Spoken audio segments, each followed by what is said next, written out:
welcomes you again. Now, due to some technical problem, the yesterday topic, previous lecture का जो topic है anisotropy, ये थोड़ा सा इनकम्प्लीट रह गया था. That was the incomplete topic. That topic I am going to finish in this lecture. Now, मैंने तुमको what is anisotropy, I already explained the definition. What is anisotropy? हम बोलेंगे the ability of the crystalline solid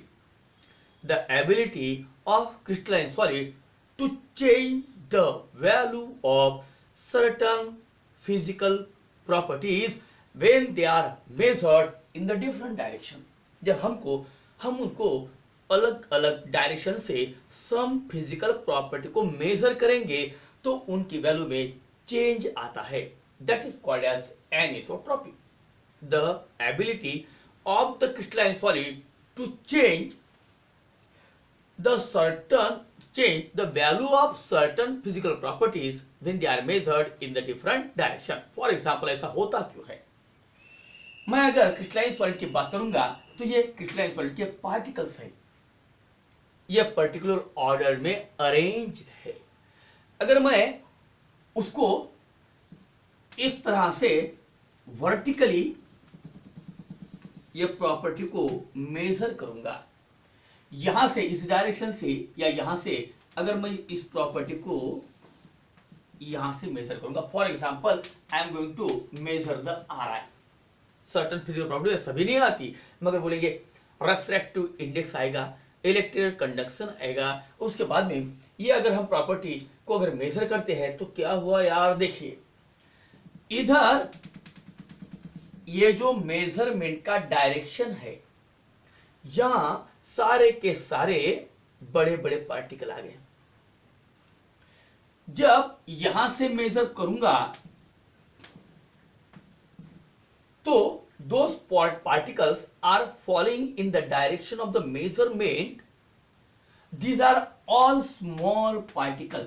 Definitely मैं अगर कोई optical property को check करूंगा, जैसे कि आर आई रिफ्रैक्टिव इंडेक्स है, तो यहां पे पार्टिकल का साइज बदल रहा, मतलब ही उसका आर आई रिफ्रैक्टिव इंडेक्स भी बदल रहा, क्योंकि यहां पे सारे के सारे in the way of measurement of that particular property, physical property, these all particles are falling in the way of measurement, that all the particles are in bigger size.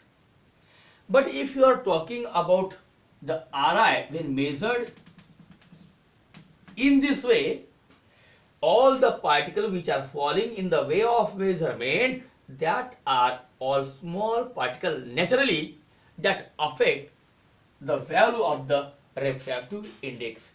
Suppose मैं उसको अगर डायगोनली मेजर करूंगा, diagonally major करता हूं, ठीक है. देखिए भाई, अगर मैंने उसको डायगोनली मेजर किया तो क्या हुआ, डायगोनली मेजर किया तो क्या हुआ, एक बड़ा पार्टिकल, एक छोटा पार्टिकल, एक छोटा पार्टिकल, एक बड़ा पार्टिकल, मतलब पार्टिकल का जो साइज है वो बदल गया. एंड करके हम अगर उसको डिफरेंट डायरेक्शन में मेजर करेंगे, चलो इसको हॉरिजॉन्टली मेजर करके देखेंगे तो देखो क्या हुआ. In the direction of the measurement हमारे जो पार्टिकल्स है वो अल्टरनेट फैशन में आ रहे, कुछ बड़े आ रहे तो कुछ छोटे आ रहे, जिसकी वजह से ये जो आ रहा है इसकी वैल्यू बार बार चेंज हो जाएंगी.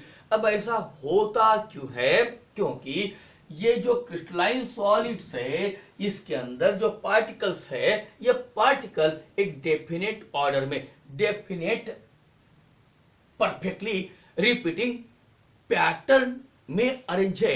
एंड करके इसके वजह से होगा यूं कि ये जो पार्टिकल है अलग अलग ऑर्डरली अरेंज है. एंड करके जब मैं अलग अलग डायरेक्शन से मेजर करूंगा तो इनके बीच में जो पार्टिकल आएंगे, द वे ऑफ मेजरमेंट जो आएंगे, तो वहां ये पार्टिकल अलग अलग आएंगे, कभी छोटे छोटे आएंगे, कभी सारे बड़े आएंगे, तो कभी छोटे बड़े इन अल्टरनेट फैशन आएंगे. And that's why it affect the value of the R I, and therefore this property which is known as the anisotropy, ये क्रिस्टलाइन सॉलिड शो करता है.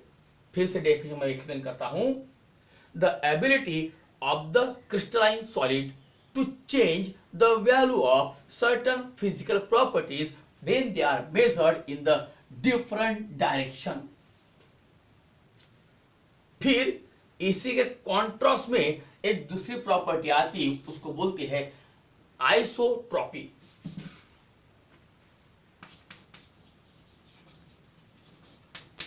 इसको बोलते हैं आइसोट्रॉपी। ये एनिसोट्रॉपी के उल्टा है। अगर ये क्रिस्टलाइन सॉलिड शो करेगा तो ये प्रॉपर्टी एमॉर्फस सॉलिड शो करेंगे। एनिसोट्रॉपी में फिजिकल प्रॉपर्टी चेंज होती है, value of physical property change होती है जब हम उसको डिफरेंट डायरेक्शन में मेजर करते हैं। मगर आइसोट्रॉपी में ये प्रॉपर्टी चेंज नहीं होगी जब हम उसको डिफरेंट डायरेक्शन में मेजर करेंगे। That is called as isotropy. The ability of the crystalline, the ability of the amorphous solid not to change their certain physical properties when they are measured in the different direction। अब इसका reason क्या है? ये जो है, ये amorphous solid में ये जो पार्टिकल्स है ये इस तरह से रैंडम पैटर्न में अरेंज है। अगर रैंडम पैटर्न में अरेंज है तो जब हम इसको कोई भी डायरेक्शन में इन प्रॉपर्टी को मेजर करेंगे तो पॉसिबिलिटी ये है कि जो all the particle falling in the way of the measurement of that particular physical property they may be same, and that's why यह प्रॉपर्टी चेंज नहीं होती। अब ये ऐसा क्यों? तो यहाँ पे शॉर्ट रेंज ऑर्डर है और यहाँ पे जो अरेंजमेंट ऑफ पार्टिकल का लॉन्ग रेंज ऑर्डर है, एंड करके ये प्रॉपर्टी को बदला देता। एनिसोट्रॉपी में ये सर्टेन फिजिकल प्रॉपर्टी बदलाता नहीं है जब हम उसको डिफरेंट डायरेक्शन में मेजर करेंगे। तो this is all about the anisotropy and isotropy. Just recall in your mind what we have studied yesterday and today.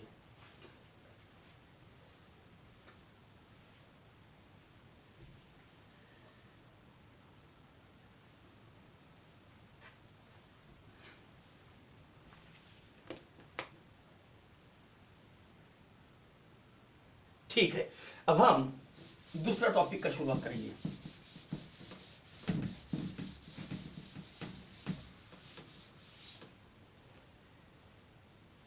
Classification of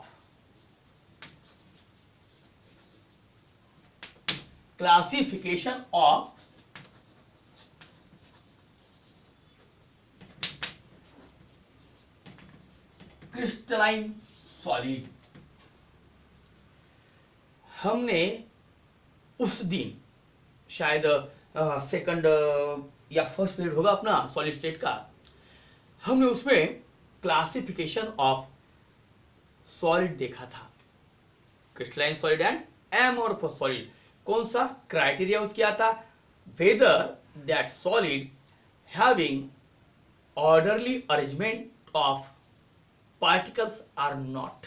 अगर ऑर्डरली अरेंजमेंट थे तो हमने उसको क्रिस्टलाइन सॉलिड बोला था। जब वो रैंडम फैशन में थे, स्कैटर्ड थे particle, they are not having the particular orderly repeating arrangement in their solid, then they are called the amorphous solid.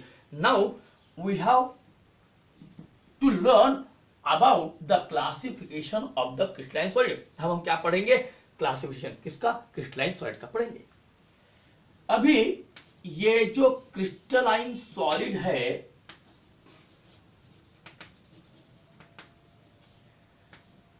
इसको basically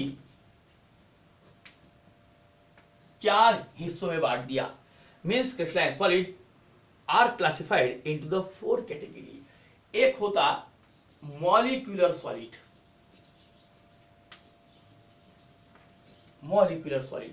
second one is ionic solid, third one is metallic solid, and fourth one is covalent solid।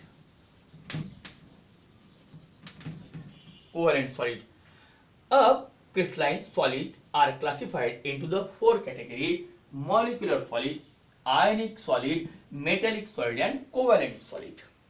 4 category में बांट दिया। Criteria कौन सा use किया, तो number 1 criteria की बात करेंगे तो उनके बीच में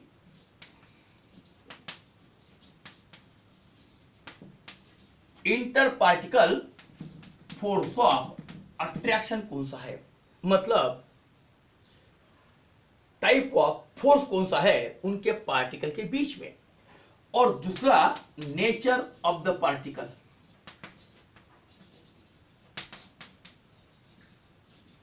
नेचर ऑफ द पार्टिकल मतलब वो क्रिस्टलाइन सॉलिड में नेचर ऑफ पार्टिकल कौन सा है। मैंने तुमको बताया था सॉलिड के अंदर जो पार्टिकल्स की मैं बात कर रहा हूं वो 3 टाइप के हैं।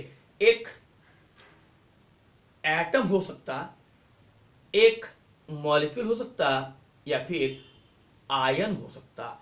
मॉलिक्यूल, एटम और ion.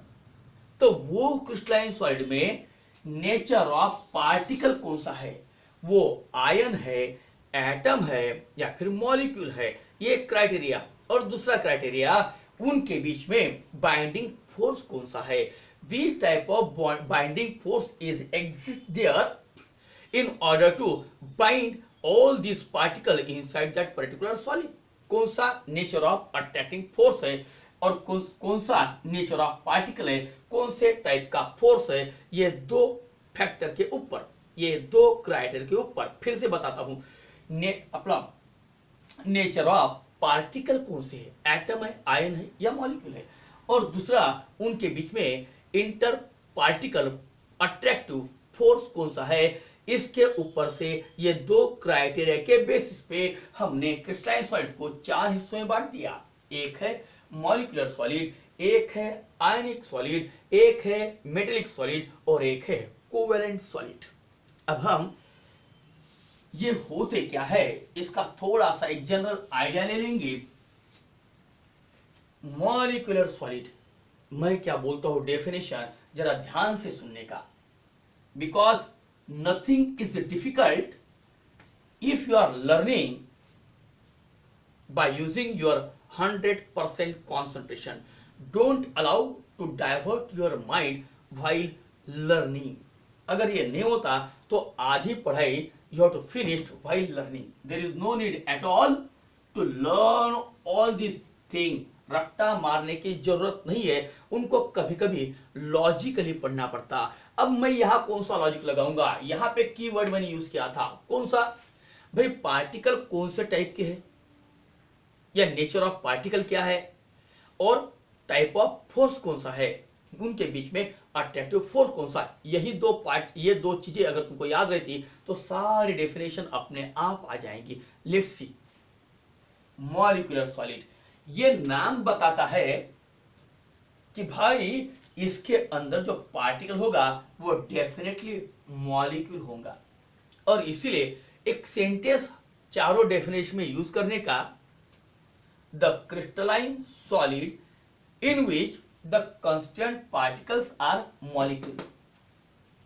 The crystalline solid in which the constant particles are molecule and they are held together by means of weak van der Waal force of attraction, या फिर डायपोल डायपोल अट्रैक्शन, या फिर hydrogen bond. Such solids are called as molecular solid। Those crystalline solid in which the constant particles are molecules which are held together by means of hydrogen bond और dipole dipole movement, dipole dipole attraction, sorry dipole dipole attraction, या फिर बोलेंगे week one डर वाल force of attraction. मतलब ये 3 forces के वजह से ये मॉलिक्यूलर सॉलिड फिर से 3 हिस्सों में क्लासिफाई कर लिया है। एक रहता non polar,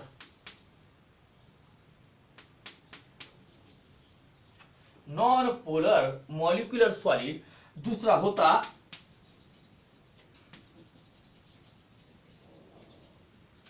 polar molecular solid, and third one is hydrogen bonded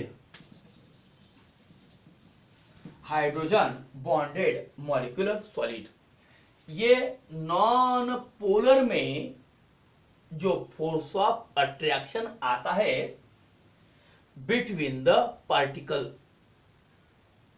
वो आता weak van der Waal force of attraction, weak van der Waal force of attraction, जिसको लंदन फोर्स ऑफ अट्रैक्शन भी बोला जाता है, लंदन फोर्स ऑफ अट्रैक्शन। दूसरा आता पोलर मॉलिक्यूलर सॉलिड, यहां पे डायपोल डायपोल अट्रैक्शन आता है। ये क्या होता है मैं तुमको बाद में बताता हूं। Dipole dipole force of attraction आता, और यहां पे हाइड्रोजन बॉन्डेड सॉलिड में ये एचबी मतलब हिंदुस्तान बिल्डर, एचबी मतलब हिंदुस्तान बिल्डर बिल्कुल नहीं, इसका नाम है हाइड्रोजन बॉन्ड, हाइड्रोजन बॉन्ड। तो यहां पे जो फोर्स ऑफ अट्रैक्शन आएगा वो आएगा हाइड्रोजन बॉन्ड, ठीक है। फिर आयोनिक सॉलिड की बात करेंगे तो फिर डेफिनेशन इसकी बन जाती भाई। आयोनिक ये वर्ड अपने को बताता कि उसके अंदर जो कंस्टिट्यूएंट पार्टिकल्स होंगे वो डेफिनेटली आयंस होंगे, और वो आयन से सॉलिड बना है तो हमने उसको बोल दिया आयनिक सॉलिड। अब जब हम NaCl पढ़े थे, Na और Cl, Na donates 1 electron acquire positive charge, काय के लिए होता है मालूम है भाई, in order to complete its octet. Na donates 1 electron and Cl is going to accept that donated electron, and that's why इसके ऊपर पार्शियल पॉजिटिव चार्ज आया था, and Cl acquires due to the gain of electron partial नहीं complete, यानी will acquire negative charge, unit negative charge बोलेंगे एक electron दिया करके, and Cl will acquire negative charge. Now negative positive में जो फोर्स ऑफ अट्रैक्शन रहता, इसको बोलते हैं, हमेशा याद रखना, इसको बोलते हैं electrostatic force of attraction. The force of attraction which is exist between the oppositely charge ion, negative और पॉजिटिव चार्ज में जो फोर्स ऑफ अट्रैक्शन रहेगा उसको बोलते हैं इलेक्ट्रोस्टैटिक फोर्स ऑफ अट्रैक्शन। तो जो क्रिस्टलाइन सॉलिड में उनके कंस्टिट्यूएंट पार्टिकल आयंस है और उनके बीच में इलेक्ट्रोस्टैटिक फोर्स ऑफ अट्रैक्शन है, उन सॉलिड को हमने बोल दिया ionic solid. The crystalline solid in which the constituent particles are ions and they are held together by means of strong electrostatic force of attraction. Such solids are called as ionic solid. फिर ये third category आती metallic solid की। भाई metallic ये word बताता है कि यार इसके अंदर तो एटम्स ऑफ मेटल होंगे, और शायद हम 10th स्टैंडर्ड के स्टेज पढ़ चुके हैं, ये एक थोड़ी सी आइडिया वहां पे थी कि ये मेटल्स क्या होते। तो हमने बोला था मेटल के अंदर में मेटेलिक बॉन्डिंग होती है। फोर्स ऑफ अट्रैक्शन मेटल में कौन सा होता, तो हम बोलेंगे मेटल के अंदर में मेटेलिक बॉन्डिंग होती। मतलब ये क्लियर हुआ कि यहां मेटल के एटम्स है, and this atoms are binded together, held together by means of metallic bond, and they are called as metallic solid. The crystalline solid in which the constituent particles are atoms of metal and they are bonded together by means of strong metallic bond, they are called as metallic solid. फिर आता fourth ये covalent solid. Covalent solid, अब covalent solid की अगर बात करते हैं तो यहाँ पे भी एटम्स ही होते, मगर दोनों में डिफरेंस ये है कि यहाँ जो एटम्स रहेंगे वो सारे के सारे मेटल्स के रहेंगे, यहाँ जो एटम रहेंगे वो नॉन मेटल के रहेंगे। वो कैसे आते हैं हम जब इसको थोड़ा सा इलेबरेट करके पढ़ेंगे, बाद में पढ़ेंगे डिस्क्रिप्शन उसका, तब तुम्हारे समझ में आ जाएगा। यहाँ पे एटम मेटल्स के है, यहाँ पे एटम नॉन मेटल के है। यहाँ कोवेलेंट सॉलिड अपने को बताता कि शायद यार इनके बीच में force of attraction covalent bond होना चाहिए। अरे यार तभी तो इनको कोवेलेंट सॉलिड बोल दिया। मतलब इसका ये हुआ कि those crystalline solid in which the constituent particles are atoms of non-metal which are held together by means of covalent bond are called as covalent solid. Is that clear?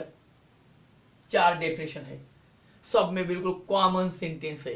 कौन सा? The crystalline solid in which constant particle, बस particle कौन सा है and nature of force कौन सा है, बस इतना ही लिखना है। तो चारों डेफिनेशन लर्न करने की जरूरत ही नहीं है, वो तुमको अपने आप आ जाएंगी अगर ये 2 क्राइटेरिया को यूज किया तो। चलो once again I am going to repeat all this definition. Crystalline solid की हमने तो बात पहले ही कर लिया है, अब हम बात करेंगे मॉलिक्यूलर सॉलिड क्या होता। Those crystalline solid in which the constant particles are a molecule and they are held together by means of weak molecular force of attraction, dipole attraction या बोलेंगे hydrogen bonding, such crystalline solid are called as molecular solid। फिर बोलेंगे आयनिक solid क्या है। Those crystalline solid in which the constant particles are ions and they are held together by means of strong electrostatic force of attraction, they are called as ionic solid।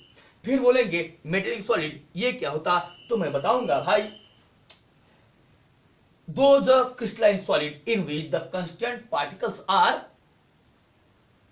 atoms of metal and they are held together by means of strong metallic bonding are called as metallic solid। And बात करेंगे covalent solid की, तो the crystalline solid in which the constant particles are atoms of the non-metal and they are held together by means of covalent bond, ये बहुत strong होता and करके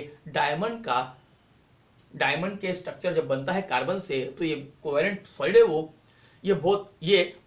ये hardest substance of the nature है diamond, जिसका melting point about to be 3550 है, बहुत high है melting point. Hardest substance of the nature diamond को बोला जाता, वो बिलोंग करता है कोवेलेंट सॉलिड में। फिर मॉलिक्यूलर सॉलिड की बात करेंगे, तो मॉलिक्यूलर सॉलिड को अगेन क्लासिफाई कर लिया 3 कैटेगरी में। एक होता पोलर मॉलिक्यूलर सॉलिड, दूसरा होता नॉन पोलर मॉलिक्यूलर सॉलिड, एक होता पोलर मॉलिक्यूलर सॉलिड और एक होता हाइड्रोजन बॉन्डेड मॉलिक्यूलर सॉलिड। ये पोलर मॉलिक्यूलर सॉलिड क्या होता, नॉन पोलर मॉलिक्यूलर सॉलिड क्या होता, तो the molecular solid in which non-polar covalent molecule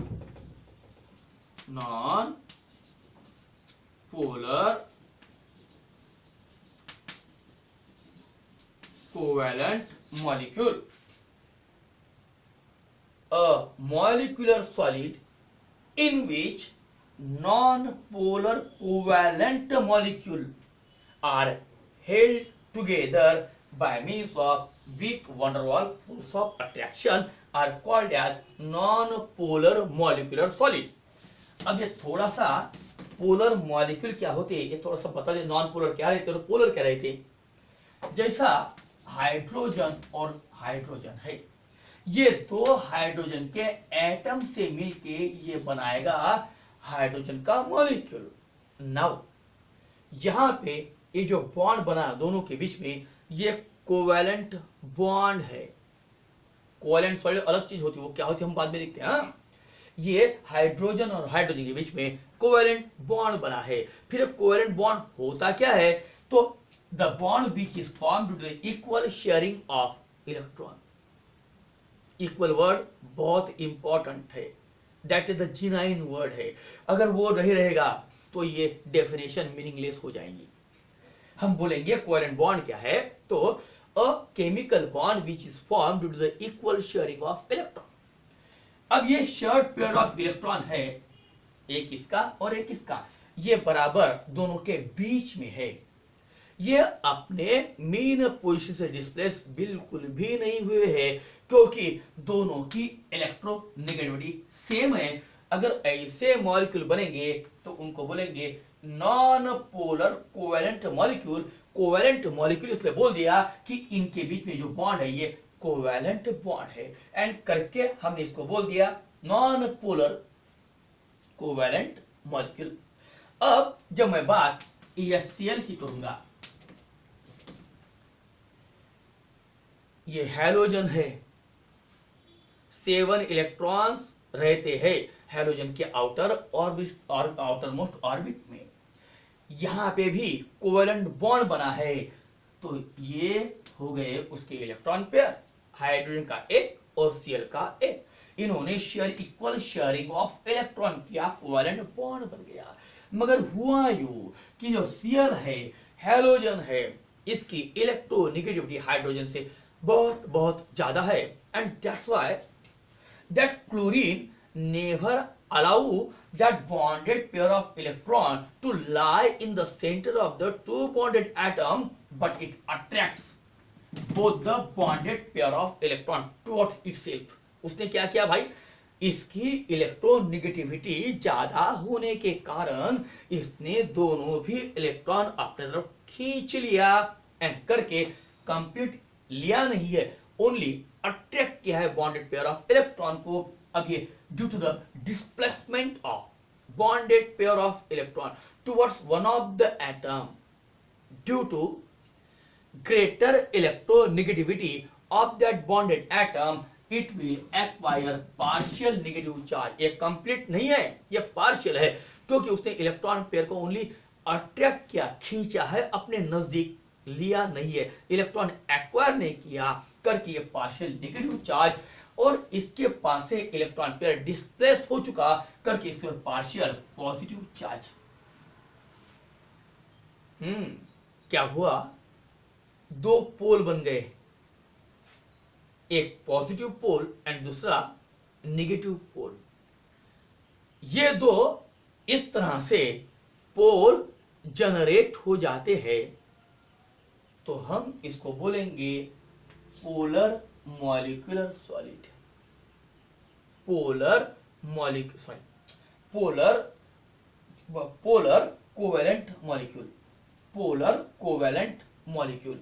ये जो है, अब कोवेलेंट वर्ड कहां से आ गया, ये दोनों भी है, यहां पे भी कोवेलेंट बॉन्ड है, यहां पे भी कोवेलेंट बॉन्ड है। कोवेलेंट बॉन्ड से मॉलिक्यूल बना है HCl का और हाइड्रोजन का, मगर कोवेलेंट बॉन्ड है तो हमने कोवेलेंट मॉलिक्यूल बोल दिया, मगर यहां पे इसके ऊपर कोई चार्ज एग्जिस्ट नहीं हुआ, यहां कोई पोल्स नहीं बने, करके इसको बोल दिया नॉन पोलर कोवेलेंट मॉलिक्यूल, और मैंने इसको बोल दिया polar covalent molecule. Non polar और पोलर कोवेलेंट मॉलिक्यूल। जब ये पोलर कोवेलेंट मॉलिक्यूल रहेगा तो थोड़ा सा कम मैग्नीट्यूड का, जिसकी इंटेंसिटी बहुत बहुत कम है, ऐसा इलेक्ट्रोस्टैटिक फोर्स ऑफ अट्रैक्शन वहां पे आ जाता, बहुत कम मैग्नीट्यूड का, जिसको हमने बोल दिया डायपोल, डायपोल अट्रैक्शन, डायपोल। अब ये कैसे रहेगा, इसका जब HCl का एक मॉलिक्यूल और इसके बाजू में जब दूसरा मॉलिक्यूल आएगा तो बराबर उसके बाजू में H आएगा, मतलब opposite charge ions are always aligned themselves nearer while forming the solid। ये जो अपोजिट चार्ज वाले मॉलिक्यूल है, ये बराबर अपने आप को उसके पास में लाते हैं, जिसकी वजह से उनके बीच में फोर्स डेवलप हो जाता,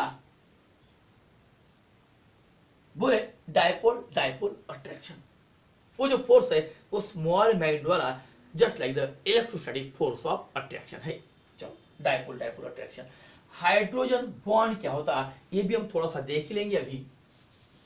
ये हाइड्रोजन बॉन्ड क्या होता, तो जैसा बात करते H, वो H वाटर का मॉलिक्यूल है भाई, वाटर का मॉलिक्यूल।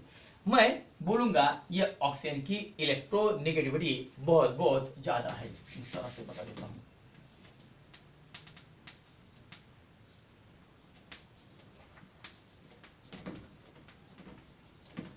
ये वाटर के दो मॉलिक्यूल है, ये ऑक्सीजन है, सेकंड नंबर पे आती ऑक्सीजन की इलेक्ट्रोनेगेटिविटी आफ्टर फ्लोरीन। ध्यान रखना, इसकी इलेक्ट्रोनेगेटिविटी फ्लोरीन को छोड़ के बाकी हाइड्रोजन से भी ज्यादा होती। एंड करके नेचुरली अभी बताया था, कोवेलेंट बॉन्ड बना, ये bonded pair of electron should be lie in the centre of the two bonded atom, but this oxygen never allow that electron to lie in the center of the two bonded atom, but it attracts both the bonded pair of electron towards itself, and that's why it will acquire partial negative charge, this will acquire partial positive charge. जब हम water के molecule की बात करेंगे तो इस तरह से उनका स्ट्रक्चर रहेगा। जब ये पहला मॉलिक्यूल, ये द सेकंड वन, अब इसके ऊपर भी वैसा ही होगा, ये पार्शियल पॉजिटिव, ये पार्शियल नेगेटिव। अब होता क्या, दो कोई भी मॉलिक्यूल रहेंगे, दो मॉलिक्यूल के बीच में ये वीक वैन डर वाल फोर्स ऑफ अट्रैक्शन रहता ही है। इनके बीच में भी वीक वैन डर वाल फोर्स ऑफ अट्रैक्शन तो है ही है, मगर हुआ क्या, ये एक मॉलिक्यूल को ऑक्सीजन और ये दूसरे मॉलिक्यूल का हाइड्रोजन, एक के ऊपर पार्शियल पॉजिटिव चार्ज है तो ऑक्सीजन के ऊपर पार्शियल नेगेटिव चार्ज है। अब इससे होगा क्या, when these two molecules are closely associated with each other, negative positive में एक दूसरा फोर्स ऑफ अट्रैक्शन जनरेट हो जाएगा। एक मॉलिक्यूल को ऑक्सीजन और दूसरे मॉलिक्यूल का हाइड्रोजन, इसके ऊपर पार्शियल नेगेटिव चार्ज, इसके ऊपर पार्शियल पॉजिटिव चार्ज। ये जो पॉजिटिव नेगेटिव चार्ज में जो electrostatic force of attraction generate होगा उसको बोलते हैं हाइड्रोजन बॉन्ड। अगर इसको डिफाइन करना है तो हम बोलेंगे the electrostatic force of attraction which is exist between the hydrogen of one molecule and electronegative element of the another molecule. This force of attraction is termed as, is called as hydrogen bond. तो water के molecule के बीच में along with the weak withdrawal force of attraction another force आ जाता जिसको हमने बोल दिया hydrogen bond. और होता क्या है, वो एक टाइप का थोड़ा weak electrostatic force of attraction है। आयनिक सॉलिड में जितना strong electrostatic force of attraction है वो यहां पे इतना नहीं होता, क्योंकि आयनिक सॉलिड में जो आयंस है ये कंप्लीटली चार्ज्ड है, फुल्ली चार्ज है। उन्होंने प्लस और माइनस कंप्लीट चार्ज एक्वायर किया। हियर इन वाटर मॉलिक्यूल या इन हाइड्रोजन बॉन्ड, यहां this two oppositely charged bonded atom doesn't acquire full positive and full negative charge, वो पार्शियल है। And करके जितना फोर्स ऑफ अट्रैक्शन, जितना electrostatic force of attraction ionic solid में होगा उतना फोर्स ऑफ अट्रैक्शन ये हाइड्रोजन बॉन्डिंग में नहीं होता। ये मैग्नीट्यूड वीक रहती है, मगर फिर भी ये जो दो अट्रैक्शन है, weak force of attraction and dipole dipole attraction, इसमें जो ये मैग्नीट्यूड है ये काफी ज्यादा होती है। एंड करके इनका मेल्टिंग एंड बॉइलिंग पॉइंट ये पोलर मॉलिक्यूलर सॉलिड और नॉन पोलर मॉलिक्यूलर सॉलिड से ज्यादा होता। फिर हाइड्रोजन बॉन्ड की डेफिनेशन में एक बार बताऊंगा, the electrostatic force of attraction which is exists between the hydrogen of one molecule and electronegative element of the another molecule। वो नाइट्रोजन भी हो सकता, वो फ्लोरीन भी हो सकता, वो ऑक्सीजन भी हो सकता। हम वाटर की बात कर रहे हैं इसलिए यहां पे मैंने ऑक्सीजन बोला। अगर मैं HF की बात करूंगा तो वहां पे फ्लोरीन का एटम आ जाएगा, फ्लोराइड एटम आ जाएगा। और इसलिए हमने बात किया कि भाई the electrostatic force of attraction which is exist between the hydrogen of one molecule and electronegative element of the another molecule is called as hydrogen bonding. This is all about the classification of crystalline solid. एक बार फिर से मैं fast review ले लेता हूं। crystalline solid classified into the four category depending upon the nature of particle which are present in that particular solid and the type of force of attraction between them. वो particle कौन से nature के है और उनके force of attraction कौन सा है, इसके ऊपर से हमने क्रिस्टलाइन सॉलिड को चार क्लास में बांट दिया। एक है मॉलिक्यूलर सॉलिड, एक है आयनिक सॉलिड, एक है metallic solid and fourth one is the covalent solid. If you are talking about the molecular solid, we can define molecular solid as the crystalline solid in which the constant particles are molecules and they are held together by means of weak order force of attraction, London force of attraction या बोलेंगे hydrogen bond, they are called as molecular solid. अगर non polar molecular solid की बात करेंगे तो वो क्या होते हैं, the molecular solid in which non-polar covalent molecule are held together by means of weak withdrawal force of attraction, they are called as non-polar molecular solid. Polar molecular solid क्या होते हैं, तो हम बोलेंगे the molecular solid in which the polar covalent molecule are held together by means of dipole attraction, they are called as polar molecular solid. और hydrogen bonded solid की बात करेंगे, the molecular solid in which the molecules are held together by means of hydrogen bond are called as hydrogen bonded molecular solid. यहाँ force है force of attraction, यहाँ dipole attraction, यहाँ पे hydrogen bond. फिर बोलेंगे आयनिक सॉलिड। आयनिक solid क्या होते हैं, those crystalline solid in which the constant particles are ion and they are held together by means of strong electrostatic force of attraction. The constant particles are ions and they are held together by means of strong electrostatic force of attraction. They are called as ionic solid. फिर बोलेंगे metallic solid क्या है, तो metal के atom है और उनके बीच में मेटेलिक बॉन्डिंग है, इसलिए हम इसको डिफाइन करेंगे those crystalline solid in which the constant particles are atom and they are held together by means of strong metallic bond, they are called as metallic solid. and covalent solid की बात करेंगे तो हम बताएंगे the crystalline solid in which the constituent particles are atoms of non-metal and they are held together by means of strong covalent bond, they are called as covalent solid. In such a way we have finished the classification of crystalline solid.